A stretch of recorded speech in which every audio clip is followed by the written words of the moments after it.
This is a great model. You cannot afford to not have one, quite simply, because at this price it would be rude not to. Hi there everyone, I really hope I find you well. It's great to see you.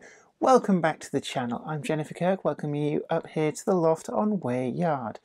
Now today it's a locomotive which for a long time I thought they had the price listed wrong. Quite frankly, a tender locomotive listed to modern spec with the 21-pin Dcc decoder socket and a whole host of other features for £86.50. It couldn't be right, and I did have to query that a couple of times. And I thought when this model was released they were going to go, that's a bit optimistic and here's the real price. But they didn't. It actually came out at that price. I couldn't believe it. It's got to be the biggest bargain locomotive on the market at the moment. Well, I'm sure that you've guessed by now which one it is. It's the J27 from Oxford Rail. It might be a bargain basement price, but do we get a bargain basement locomotive to match, or is this something really, really special?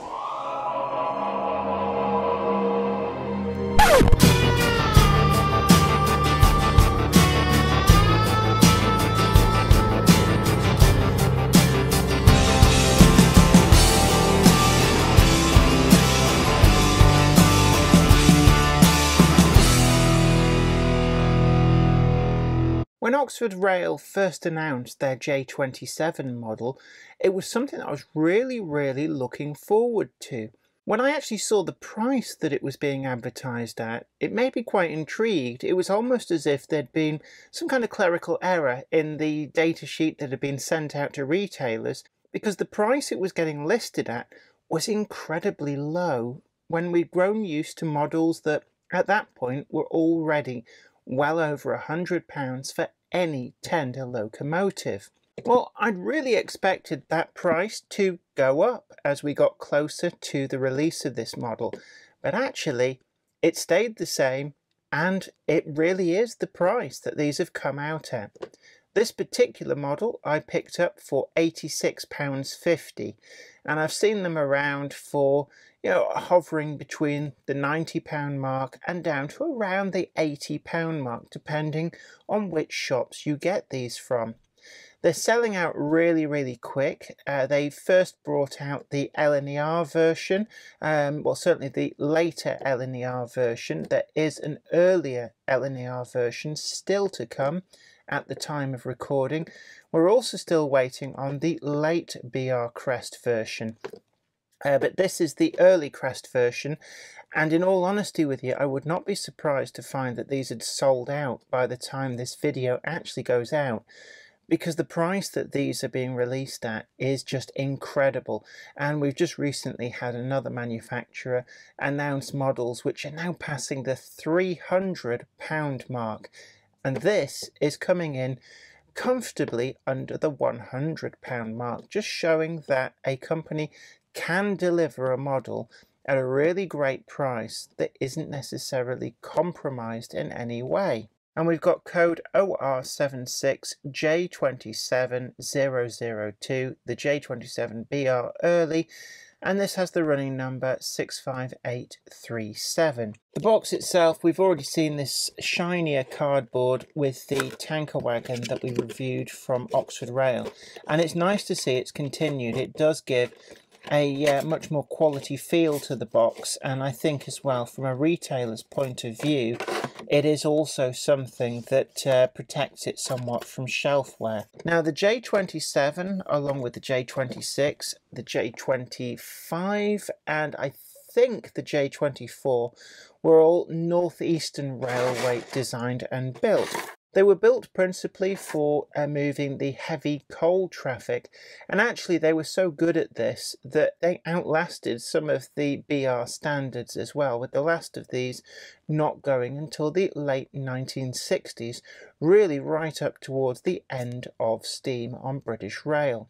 Shortly after Oxford Rail announced this model, they also announced that they were going to be bringing out the J26 model, and that they'd very carefully designed the tooling for this to be able to cater for that. So I'm also really excited to see just what the J26 brings. Now, outwardly, they are similar but different locomotives. So the fact that the J27 model is available in at least 2 different versions with early or late safety valves does mean that I'm really hopeful that we've got a full suite of not just the J26 and the J27, but also all of the minor variations that a class of this size would have picked up over their lifespan. Box is pretty standard clamshell plastic packaging. I'm just going to take that out, put that to one side, and we also get some paperwork here, which I'll be honest with you, there's I think somebody didn't proofread this because it says up there the 062 tank N7 locomotive, so I'm guessing they just use a template. It's easily done. I've seen it done at other companies as well, so this is not unusual, but it's something that immediately sprung out at me. And Gaiman's law is such that no matter how much you proof something, you will pick a copy off the final print version after it's effectively set in stone, or at least on paper, and you will immediately spot an error. And I'm guessing that somebody at Oxford Rail went, how did we miss that? But we've gotten here a brief history of the class. So designed by Wilson Wordsall, the North Eastern Railway P3 class, as they originally were, would be later reclassified by the J27 J27, and it's a modification of the earlier North Eastern Railway P2, which is the J26, which Oxford Rail are also planning on bringing out. 115 of these were built, and one actually survives, number 65894. As far as I'm aware, the preserved example wasn't the last J27 to be withdrawn, but it does say here that the class as a whole lasted through until September 1967. On the other side, we've also got a bit of information too about DCC fitting, and we're going to be doing a full DCC fitting guide on this model with one of the Zen Black ZN218 decoders, and that's always a great decoder to just have in stock because it does both 21 pin and 8 pin natively in the pack, so it's just a useful one to have. And actually I wasn't certain that this locomotive had a 21 pin or an 8 pin socket until it did arrive, because there was a little bit of vagary online. I know the previous locomotives that Oxford Rail have brought out have all been 8 pin, but have gone over to 21 pin for this. So there doesn't appear to be any separate detail parts. I'm just looking there in the box, nothing down in there. So actually what you see is what you get, which is quite nice, to be honest with you. I find a lot of the detail parts probably never get fitted. Outwardly, Oxford Rail have captured the look of the J27 very, very well, with that very characteristic Wordsall cab, North Eastern Railway cab. They have some very distinctive side windows and the cab roof profile, and that has been captured really, really well. It's completely unlike any other of the J classification locomotives that have come from a number of different manufacturers. J, of course, being the LNER designation for any locomotive that was 6-coupled with no bogies or trailing pony trucks on them. And given that there were a substantial number of locomotives with the J classification from J1 through to I think J41 or 40, and then they start up again at J50, where they go to tank engines, and it goes from J50 all the way up to J94. So there are a lot of these prototypes to choose from, and I know that when people say, oh, are the manufacturers going to run out of prototypes to model? Actually, there's a lot of prototypes left to go.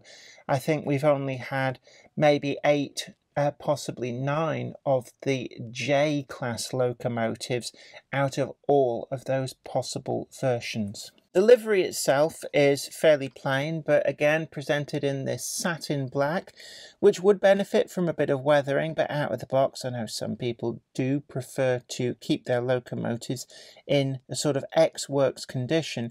And actually this satin black does give a very nice compromise. We've got, I think that, yes, they're metal handrails on there. We've also got separately applied reversing lever going down to where we've actually got a representation of the inside motion.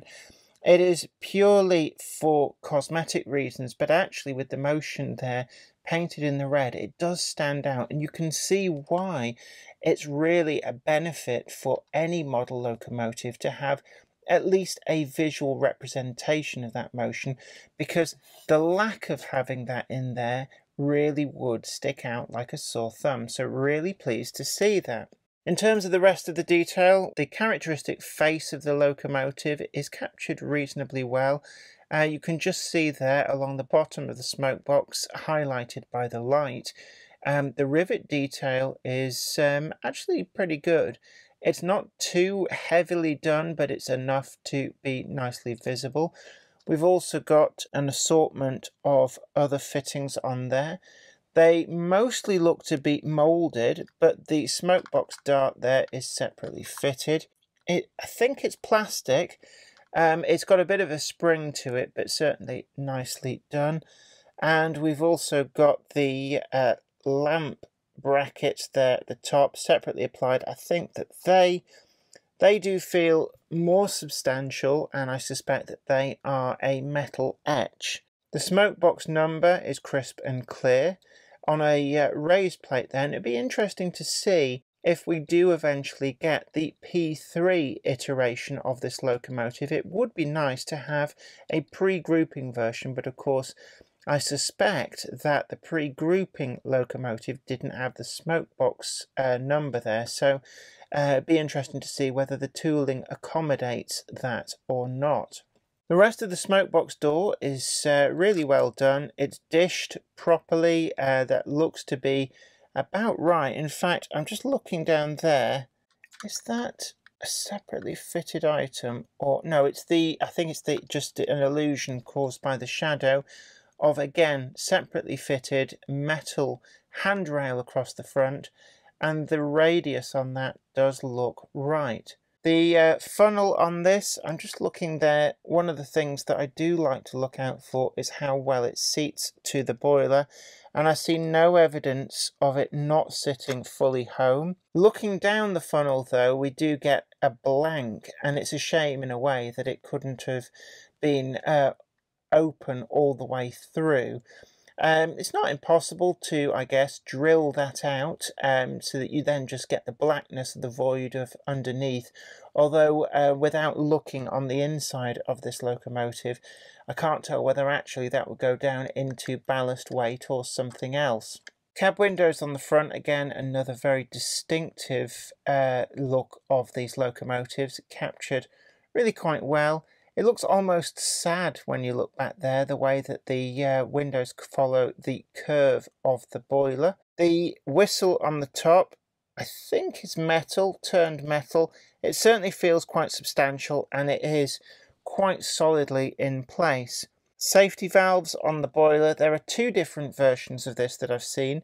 The LNER version has a completely enclosed safety valve bonnet, whereas this has the more open one, and I believe that that is one of the differences that Oxford Rail have tooled up for.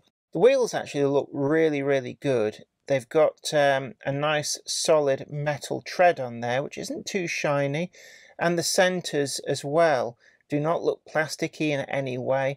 And those spokes really are nicely done. There's a lot of attention clearly gone into the design of this, and I'm guessing that Oxford Rail are able to carry over some of this to the forthcoming J26 model, so it's clearly a very, very clever way of making the most out of tooling. And it's something that I would have liked to have seen from other manufacturers as well. Certainly when another manufacturer tooled up to, well, retool completely from scratch, their J72 locomotive, it was a shame in a way that the tooling couldn't have been made to accommodate the outwardly slightly similar J71 locomotives, because given that it doesn't, it's now highly unlikely that we will see a ready-to-run J71 as a result. Looking further back on this locomotive, the cabside numbers are finished really sharply. I'm just looking in there. That is really nice and sharp. The RA5 underneath, showing that this locomotive was actually able to travel far and wide on the LNER system. And we've also got a works plate just underneath there, which when we get the macro shots, that looks as though it's going to be fully legible. We've got additional detail separately applied, appears to be plastic underneath there, and running parallel with that you can just see the split in the boiler, which is where the body comes off. So the bottom part of that boiler remains with the chassis and the top lifts off to allow access to the motor and the mechanism. It is possible to see it there, but actually in terms of locations, it's probably a really good place to put any boiler split that allows access to the interior of this model, because it is nice and low down, and certainly a little bit of weathering will probably hide that reasonably well. Cabside windows, again flush to the front, the rear ones left open. And looking into the cab, we really do have something special going on in here. The cab interior is picked out in that kind of cream colour. The glazing itself does look a little bit on the chunky side, but of course this is probably the cruelest of angles.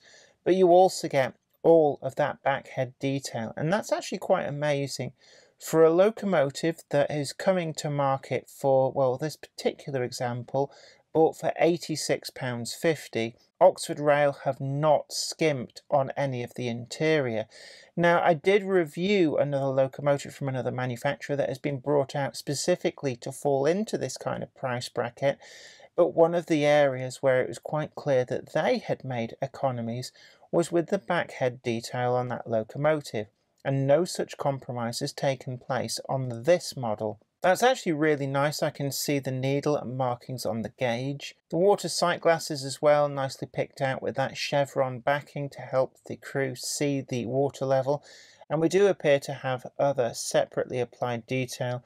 That reversing lever is really nicely done. And some seating there, and what appears to be possibly a toolbox underneath. It's all in there.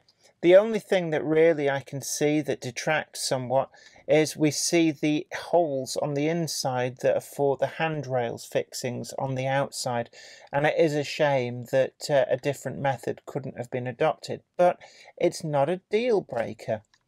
It's also really nice to see that we've got a planking effect on the inside of the roof, painted again in that nice cream. It is a nice touch, even though you're not really likely to ever see it. The full plate between the locomotive and tender is adjustable, you can see there. You can have it in the all the way down position, and you can also just pull it up out of the way. And that does seem to be reasonably robust there. The front of the tender, again, we have a lot of detail on there. We don't have it picked out in the same way as the interior of the cab, but certainly that detail is really nicely done. The locomotive comes with a very low level of coal. I'm just trying to see, I can see just in there that we've got the coal protruding underneath there. Is that just part of the moulding? I can't see light through there, but it's really well done. It looks like there's a way through underneath. And it does give an air that this is a separate piece that is fitted over the top. Not sure whether it is or not, but certainly it works really well. I like the fact that it is presented with some coal, but not much coal.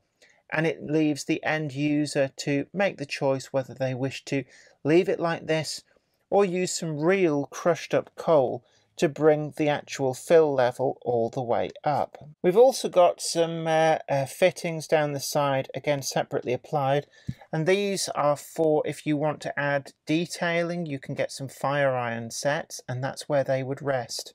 Back of the tender, we've got this divider in place, then the water filler cap. Again, plenty of decent rivet detail in there. And then looking to the back of the tender, we've got almost like these greedy boards around the side here. I'm not entirely sure what they would be for, but they do continue along the edge of the coal filling area, almost like the tender has been fitted with greedy bars, and then at a later date it's had plating put in, but the greedy bars remain around the side. Separately fitted metal lamp brackets on the back there, and also on the buffer beam. Again, metal parts, well fitted. The BR crest is really nicely done, although under exceptionally close magnification, it does seem to have slight blurriness around the edges. But with the naked eye, that's going to be pretty much impossible to see. The buffers, fully sprung, reasonable amount of spring in them, and they do seem to be really quite robust. They are well in there. I know Oxford Rail, when they first brought out some of their wagons, the buffer heads could be prone to coming out, but there's no such issue with this model. All the brake rigging comes factory fitted. Our coupling on the back here is a slimline tension lock in a NEM pocket. And we've got, I'm not sure, I'm just looking in there, and actually yes, we get tender pickups on all 6 wheels.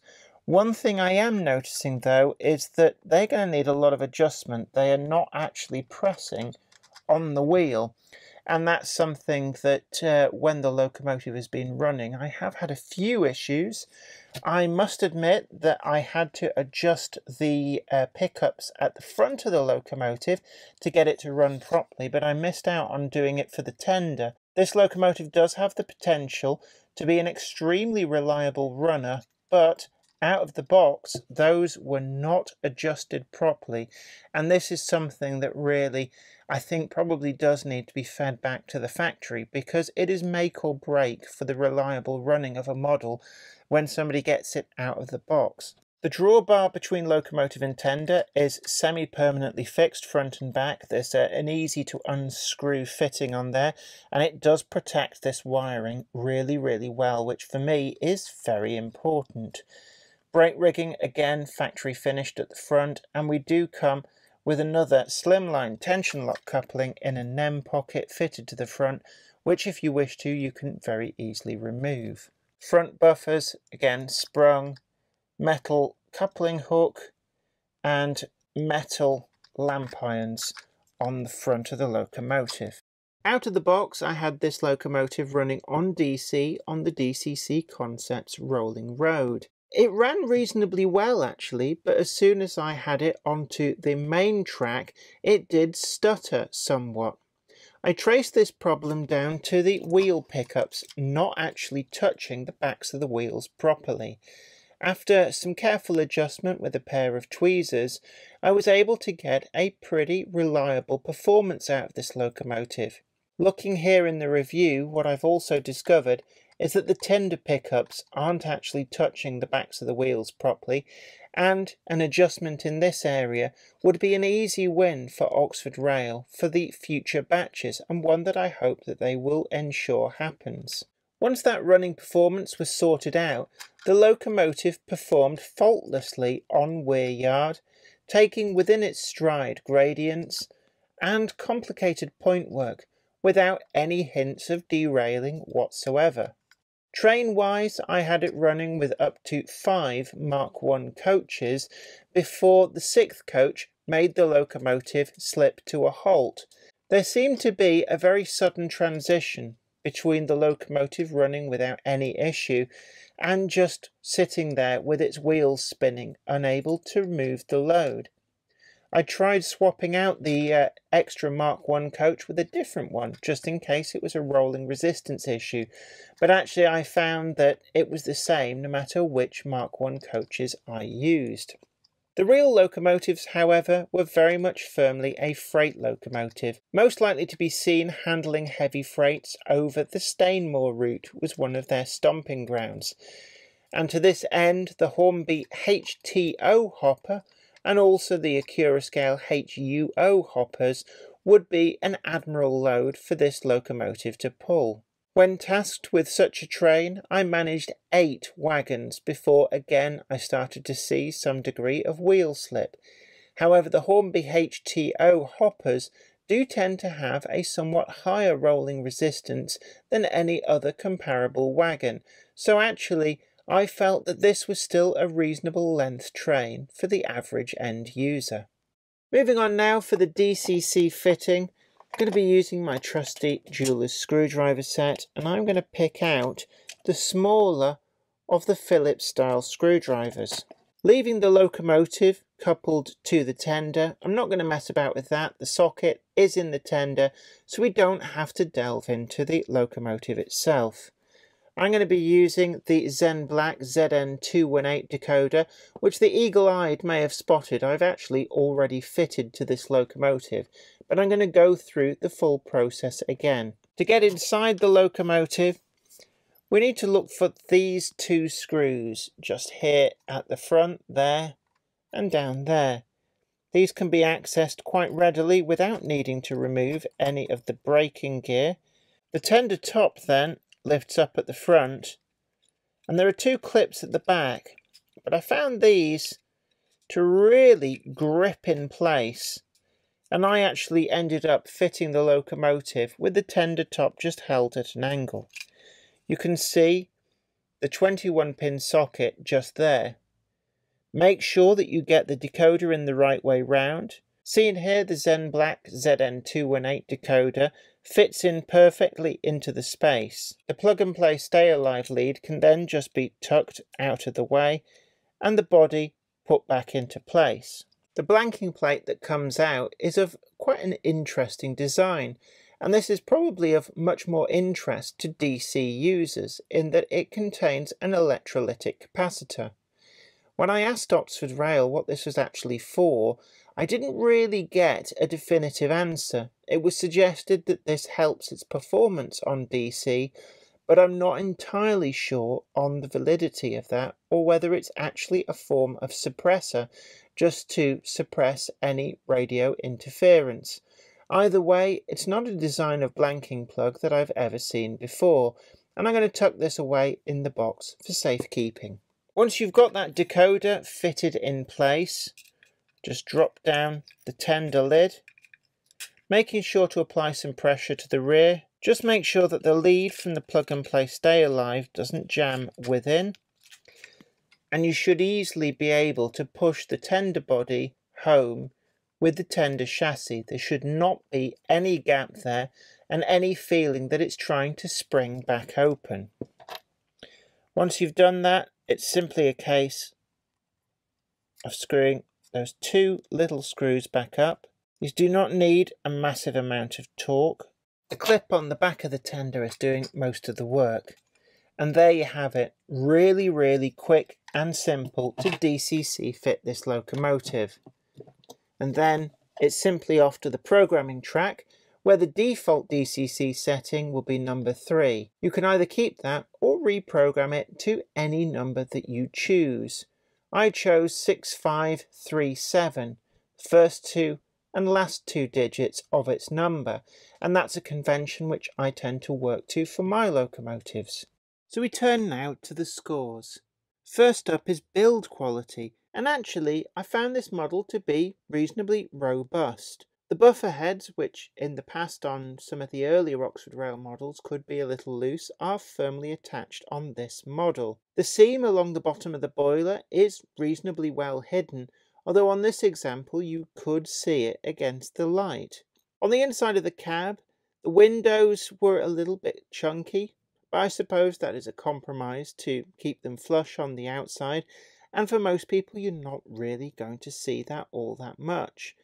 There are also a few holes on the inside of the cab, and I did find that the assembly from the factory meant that the pickups actually weren't doing their job, and that was probably my one big disappointment with this model. All in all though, I'm quite happy to give this a 9 out of 10. When it came to running quality, again, it was those pickups that compromised it out of the box. I had to spend a little bit of time with a pair of tweezers just bending them back against the wheel backs, and I did feel that this was something which I shouldn't have had to have done. Once I did that though, the running was pretty faultless through point work and even on gradients.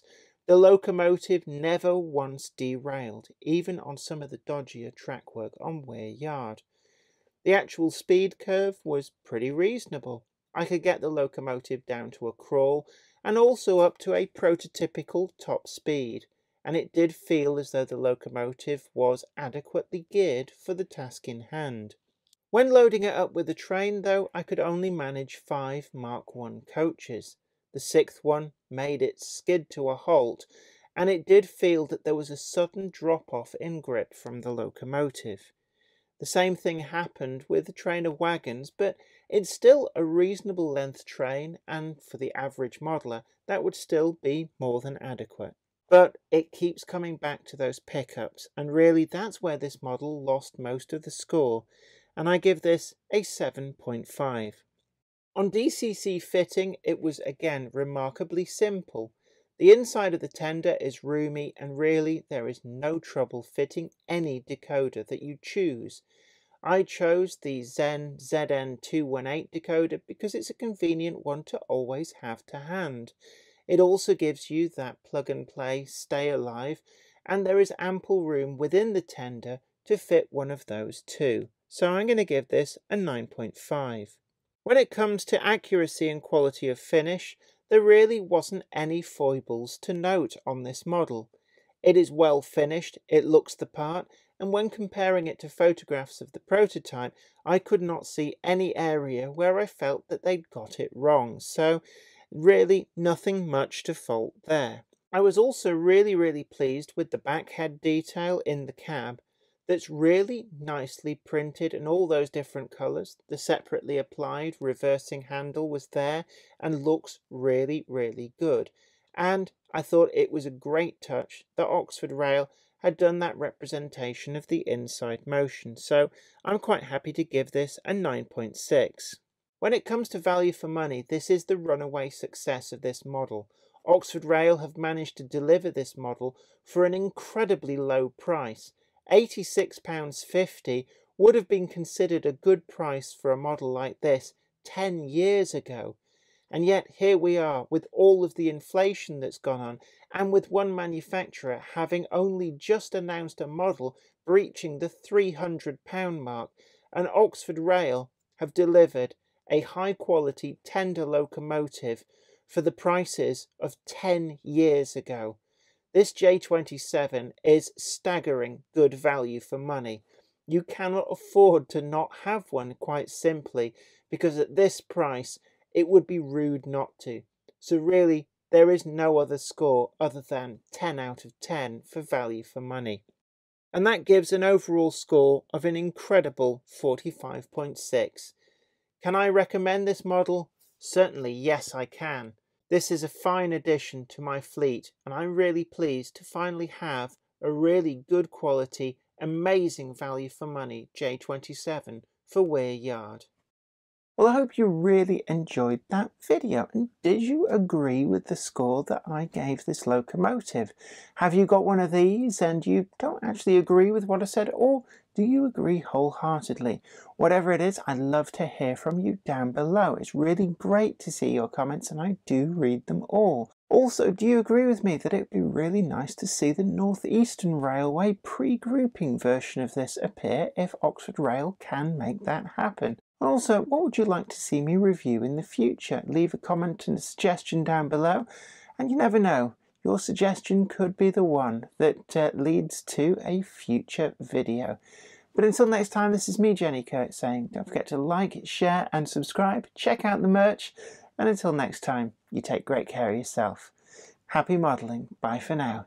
I'd like to send out a huge thanks to everybody who supports me on Patreon, and an extra special huge thanks goes out to Anthony Kidson, Offshore Allen, oorail.co.uk, Michael Lockie, Helen Sink, Peter Bolton, Brian and Dorothy Mudd, Gary Lewis, David Quinn, Sparky107107, George Botterini, Chris Moss, Robert Steers, MD of San Juan Model Company and Grantline Products, Sam Yates, Dale Williams, John N. from NC, NYMRish, Jonathan Foster, Peter, Graham Foster, Clifford Ison, Larry W. Grant, NI Railways 4000 class, Ian Coulson, and Alan Dickerson.